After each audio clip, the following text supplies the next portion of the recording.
코로나19 영향으로 국내 장기기증 희망 등록자 수가 전년 대비 큰 폭으로 줄었다는 조사 결과가 나왔습니다. 기독교 정신을 바탕으로 대한민국 여성의 인권 신장을 위해 노력했던 기독 여성들의 활약상을 온라인에서 만나볼 수 있게 됐습니다. 영화로 땅끝까지 복음을 전하는 영상 사역자들을 위한 제5회 한국기독교 영화제가 개최됐습니다. 대한예수교 장로회 통합총회에서 한국전쟁 70주년을 맞아 군선교 사역을 정리한 총회 군선교 백서를 발간했습니다.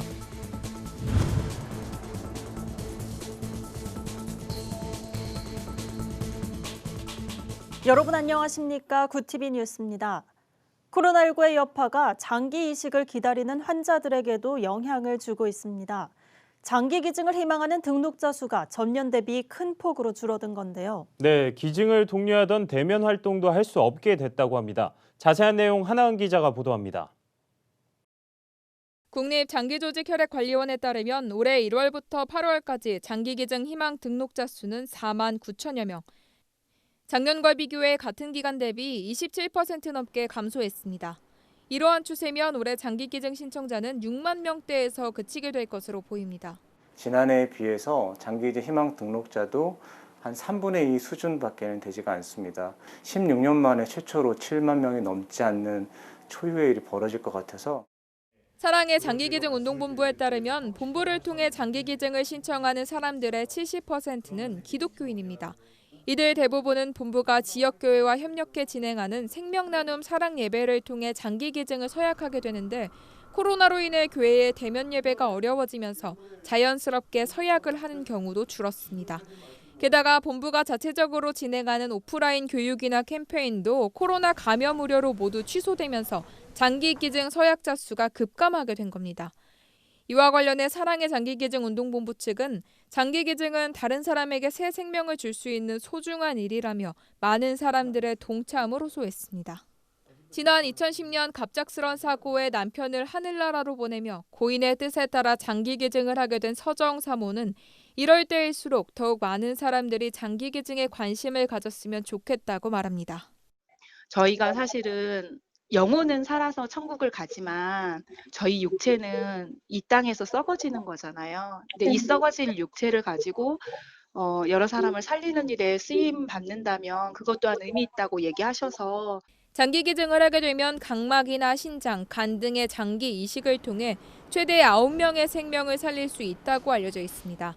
장기기증 희망 등록자들은 장기기증이 쉽지 않은 선택이지만 죽음 이후에도 많은 사람들을 살릴 수 있는 고귀한 일이라는 것을 알았으면 좋겠다며 어려울수록 더 어려운 주변의 이웃을 돌아볼 수 있길 바란다고 전했습니다.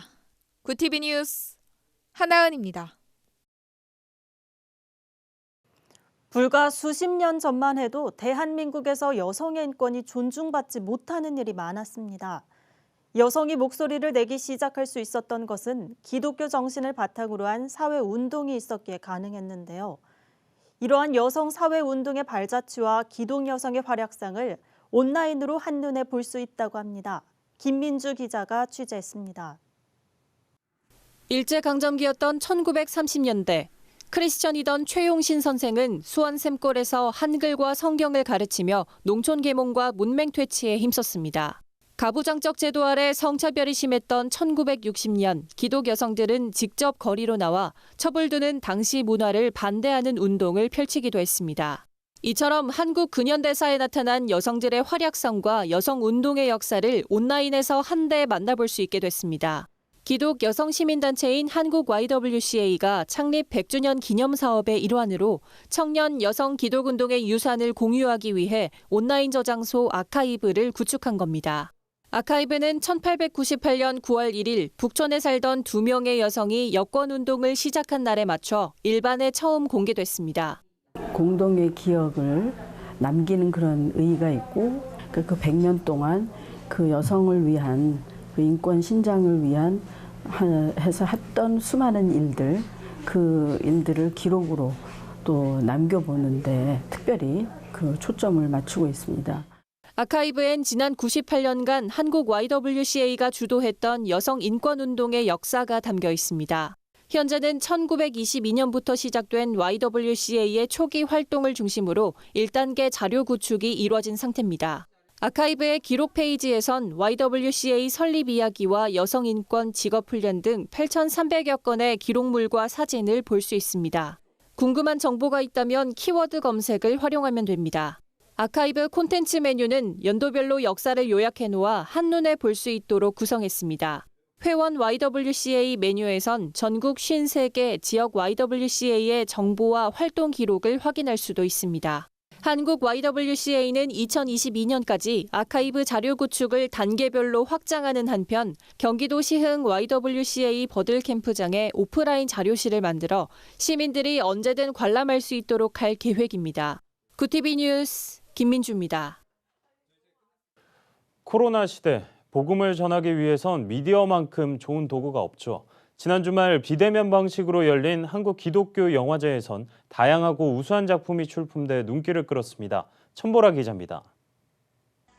땅끝까지 복음을 전하는 영상 사역자들을 양성하고 격려하기 위해 시작한 한국 기독교 영화제가 올해로 5회째를 맞이했습니다.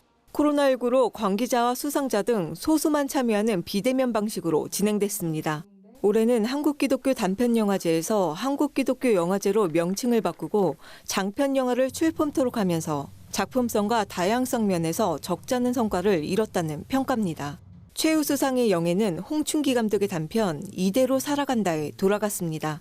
이 작품은 만년치 중생 이대로의 삶을 통해 하나님의 사랑을 전하고 있습니다. 세상 사람들이 또 교회를 안 다니시는 분들이 봤을 때도 재밌고 또 복음적인 영화들을 만들어 볼 수 있도록. 사회를 맡은 배우 이성애 부위원장은 코로나19로 영상 사역이 더욱 중요해진 지금 설레이는 마음으로 사명을 감당할 것이라며 소감을 전했습니다. 영상을 통해서 어떤 하나님의 가치관이, 하나님의 사랑이, 또 하나님 저희에게 기대하시는 바, 복음 전파에 대한 어떤 아름다운 삶들이 좀 나눠졌으면 좋겠다 하는 비전이 있습니다. 영화제 공동위원장인 김상철 감독은 영화제를 통해 선교의 사명을 가진 문화사역자들을 양성하고 국제화할 수 있도록 한국교회의 격려를 당부했습니다. 기독교 영화나 이런 문화 콘텐츠에 대해서는 아직도 인식이 좀 이렇게 개선되지는 않았습니다. 저는 한국 기독교 영화가 질적으로 성장하는 데는 반드시 한국 교계나 이 많은 분들의 도움이 필요합니다. 구티비 뉴스 천보라입니다. 대한예수교장로회 통합총회에서 한국전쟁 70년을 맞아 군선교 사역을 총망라한 총회 군선교 백서가 발간됐습니다. 이번 백서는 그동안 총회가 걸어온 군선교의 역사를 자세히 기록했습니다. 총회 회의록 등을 기반으로 작성해 1948년부터 2019년까지 70년이 넘는 총회 군선교의 변천사를 살펴볼 수 있습니다. 청년 사역의 요람이라 불려온 군선교 현장에서 군종 목사와 군 선교사가 펼쳐온 군 복음화 운동, 진중 세례 현황도 상세히 나와 있습니다. 또한 군 세례자를 양육하며 선교사로 재파송하는 비전 2020 운동도 담겨 있습니다. 총회 관계자는 백서는 총 350페이지 분량이며 오는 제105회 총회 이후 전국 노회와 군선교 관련 기관에 배포할 것이라고 밝혔습니다. 오늘의 이슈 포커스입니다. 수도권 지역 유치원과 초중고등학교의 등교 수업이 21일부터 재개됐습니다. 코로나19 확산으로 지난달 26일 고3을 제외한 수도권 모든 학교의 등교를 중단한 지 26일 만입니다. 다만 추석 연휴 특별 방역 기간을 감안해 다음 달 11일까지 강화된 학교 밀집도 최소화 조치가 적용됩니다.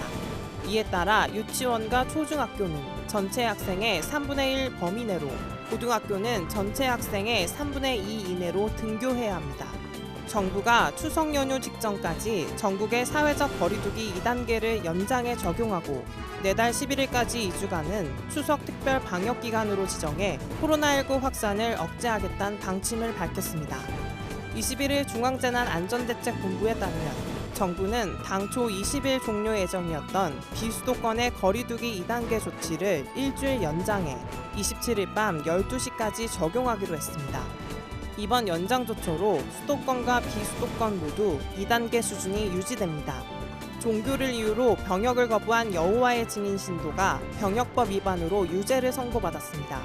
대법원은 이 남성이 신도가 된 이후 9년 넘도록 종교 활동이 없었던 만큼 양심에 따른 병역 거부에 해당하지 않는다고 판단했습니다. 1심은 A씨가 병역을 거부할 만큼 종교적 신념이 없었음에도 헌재 결정에 편승해 군복무를 회피한 것이라고 판단했고 2심과 대법원도 같은 판단을 내렸습니다. 정신질환을 앓는 노인이 10년 새 5배 이상 급증한 것으로 나타났습니다. 건강보험 심사평가원의 노인 우울증 관련 진료 현황 자료에 따르면 공황장애를 앓는 60세 이상 노인은 2010년 7,495명에서 2019년 39,284명으로 5배 넘게 늘었습니다. 우울 관련 질환을 겪는 노인 역시 2010년 19만 5,648명에서 2019년 30만 9,749명으로 증가했습니다. 이는 노인 인구 증가 비율보다 빠른 속도입니다. 최근 6년 내 인구 분포를 보여주는 통계청의 조사 결과 60세 이상 인구는 2014년 914만여 명에서 2019년 1,179만여 명으로 30% 가까이 증가했습니다. 북한이 한미 군 당국이 최근 통합국방협의체 회의를 열어 북한 핵미사일 위협에 대한 억제력 방안을 논의한 것을 두고 남한 측을 맹비난했습니다. 북한 선전 매체 메아리는 남조선 군부와 미국이 머리를 맞대고 핵무기를 포함한 군사적 수단을 총동원해 공화국을 선제 타격한다는 위험천만한 전략을 논의하고 있다며 이같이 밝혔습니다. 그러면서 만일 남조선 당국이 조선반도 정세 악화 상태를 위태롭게 몰아갈 군사적 망동을 계속한다면 비참한 종말을 면치 못할 것이라고 위협했습니다. 지난달 서울 아파트 매매 거래가 60% 가깝게 급감한 가운데 6월에서 7월 패닉 바잉을 주도했던 30대의 아파트 구매도 반토막이 난 것으로 나타났습니다. 21일 한국감정원이 발표한 아파트 매매 현황에 따르면 지난달 서울 아파트 매매 건수는 6,880건으로 전달과 비교해 57% 감소했습니다. 전문가들은 이미 너무 올라버린 아파트 값과 8사 공급 대책 등의 영향으로 30대의 매수세가 진정되고 있는 것으로 분석했습니다. 구티비 뉴스 최상경입니다.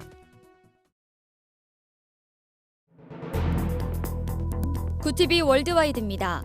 코로나19 바이러스가 웬만해선 죽지 않는다는 헝가리 연구팀의 결과가 나왔습니다. 연구팀이 코로나19 바이러스 입자에 90도 열을 가하고 바늘로 100번을 찔러봤지만 원형 모양이 조금 바뀌었을 뿐 거의 영향이 없었습니다. 연구진은 이번 실험 결과 신종 코로나 바이러스가 지금껏 알려진 바이러스 중 최고의 탄성을 지니고 있을 수 있다며 이러한 놀라운 자가치유력은 이 바이러스가 광범위하게 각기 다른 환경에서 적응할 수 있음을 보여준다고 설명했습니다. 스페인 수도 마드리드 주 정부가 코로나19 확산 방지를 위해 내린 이동 제한령이 주로 빈민 지역에 적용돼 주민들의 반발이 거세지고 있습니다. 앞서 마드리드 자치주는 마드리드와 인근 37개 구역에 21일부터 이동 제한령을 발효한다고 밝힌 바 있습니다.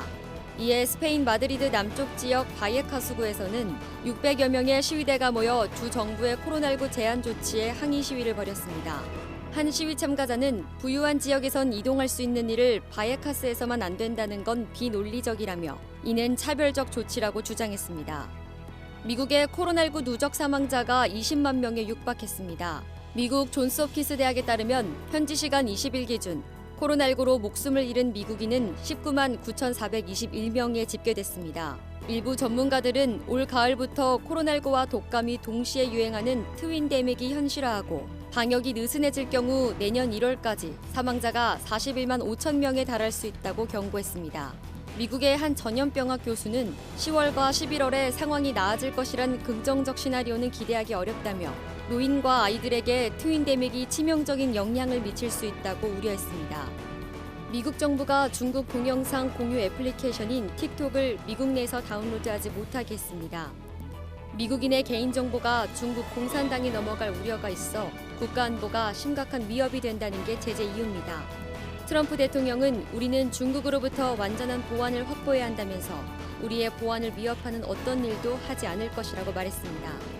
We have some great options and maybe we can keep a lot of people happy but have the security that we need. We have to have the total security from China.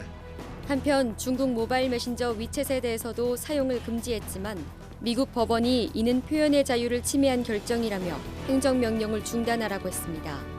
독일이 오는 2022년부터 담배 광고를 전면 금지하기로 했습니다. 독일은 미디어를 통한 담배 광고를 금지해왔지만 유럽연합 회원국 중 유일하게 거리와 영화관에서는 담배 광고를 허용해왔습니다.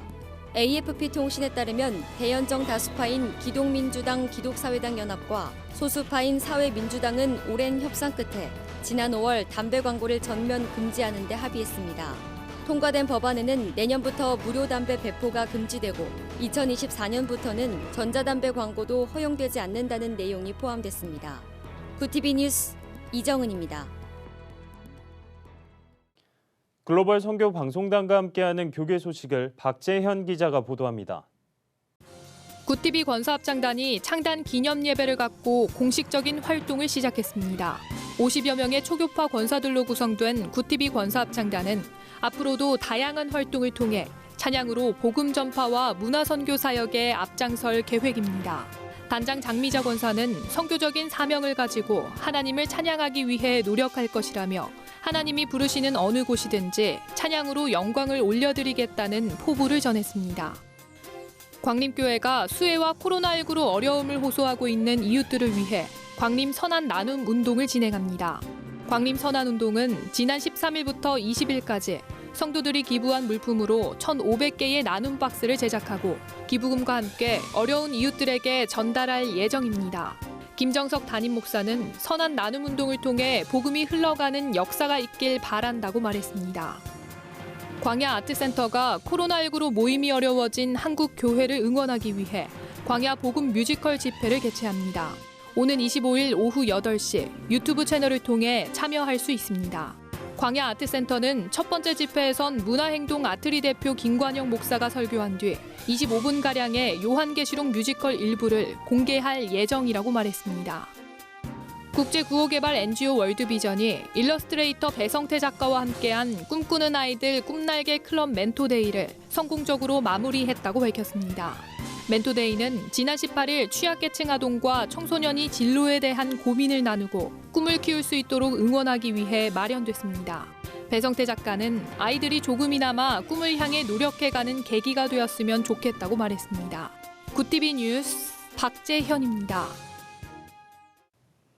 코로나19로 헌혈과 장기기증을 하겠다는 사람이 크게 줄었다고 합니다.